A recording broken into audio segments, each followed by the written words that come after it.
ধ্বংসের প্রথম পদক্ষেপ এটা হয়ে থাকবে, সেটা তো আমি কথাগুলো বলেই চলেছি ঠিকই এবং খুব বলছেন। আশা করছিলাম যে ক্রিকেটার সত্যি। কমিউনিটি থেকে কেউ মুখ খুলুক, কেউ কথা বলুক। কথাটা তামিম ঠিক। ইকবাল সেটা বলেছেন।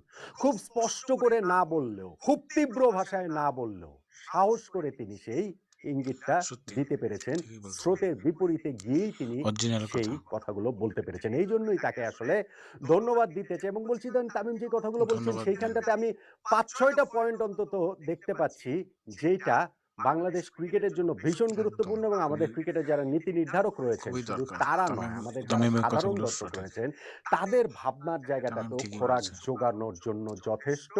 তারাও হয়তোবা এখন একটা সেকেন্ড থট দিবেন। দেখুন, আমি যে এই যে এত আলোচনা করছি, এত ভিডিও করছি, আপনারা সেটাতে দ্বিমত প্রকাশ করছেন। অনেকে অনেক অনেকে দ্বিমত খারাপভাবেই করে, দ্বিমত হ্যাঁ। প্রকাশ করছেন মন্তব্যের জায়গা-টায়গাটা। ঠিক কথাগুলো আছে, ঠিকই আমি সেটা বলছেন। দর্শকদের আবেগকে আমি মেনে নিলাম। কিন্তু তামিমের মতো